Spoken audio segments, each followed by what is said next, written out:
Simms. Jim Simms has been a Toastmaster since October of 1997 when he joined Easy Speakers Toastmasters in Hobapedge, Long Island, in District 46. He is a member of Tampa 1810 and the Bob Terrell Sandwich Evaluators.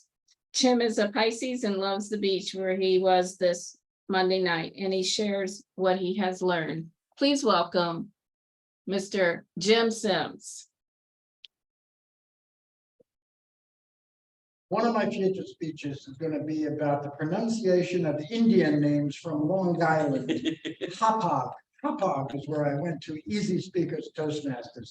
I waited to the age of 50 before I joined Toastmasters. Don't make the mistake I made waiting that long. And yes, I love the beach. I'm a Pisces. And on Monday, I went to Fred Howard Park in Tarpon Springs. And when you're at the beach, plethora of ideas come into your head. And there I was, I had my little nap. I always have a nap when I go to the beach. And I saw near the water an 8-year-old girl. She was throwing a Frisbee, sometimes to herself and then sometimes to her mother. More often than not, it landed in the sand. And I said to myself, you know what? Throwing a Frisbee isn't something I'm very good at. And I was thinking, I could come up with a long list of the things I'm not very good at. For example, running. How many of you participate in 5Ks, marathons, 10Ks? None of you. I'm with you. I do about 2 5Ks a year.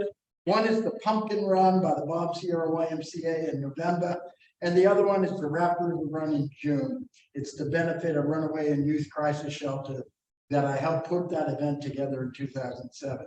So I kind of have an affinity for it, so I do that.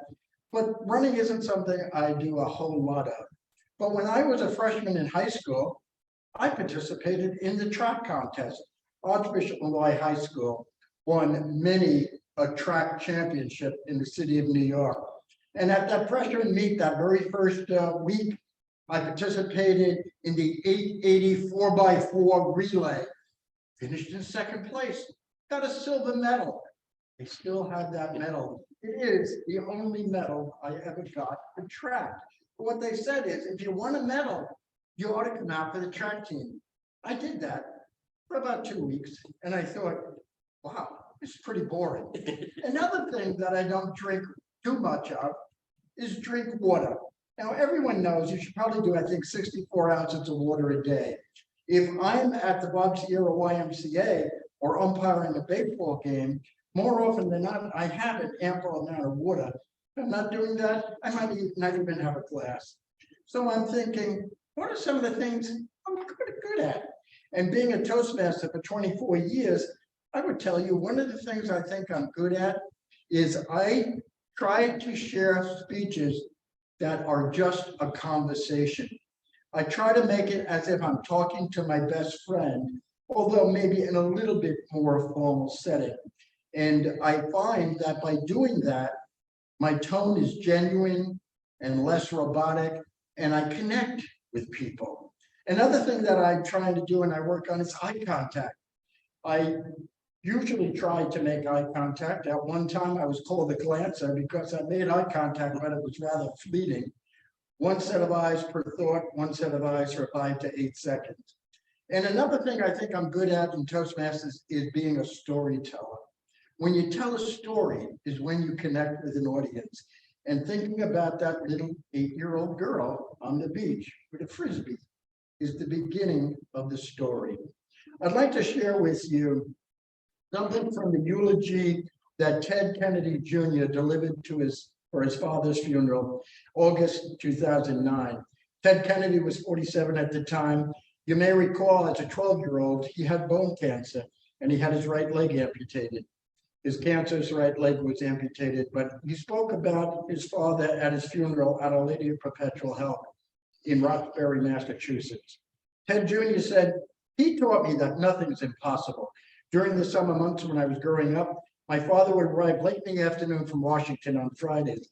And as soon as he got to Cape Cod, he would want to go straight out and practice sailing maneuvers on the Victoria in anticipation of that weekend's races. And we'd be out late and the sun would be setting and family dinner be getting cold. And we'd be out there practicing our jibs and our spinnaker sets long after everyone else had gone ashore. One night at another boat in sight on the summer sea, I asked him, "Why are we the last ones on the water?" "Teddy," he said, "you see, most of the other sailors that we race against are smarter and more talented than we are. But the reason why we're going to win is that we'll work harder than them and we'll be better prepared." And he just wasn't talking about boating. My father admired perseverance. My father believed that to do a job effectively required a tremendous amount of time and effort. 3 years ago, a brand new member of the Columbia University Toastmasters was sharing their experience. They said, "More than anything, I've learned a lot about myself. Preparing speeches gave me a trigger to deeply reflect on my thoughts and experiences that I would not have had otherwise. My challenge to you is to work on this thing called Toastmasters. Might not be a trophy like a sailing event, or maybe even a contest that you win at Toastmasters, but just maybe you'll be as lucky as I was in September of 2003, when I got a job in Newport Richey, Florida, at a nonprofit because I am a Toastmaster."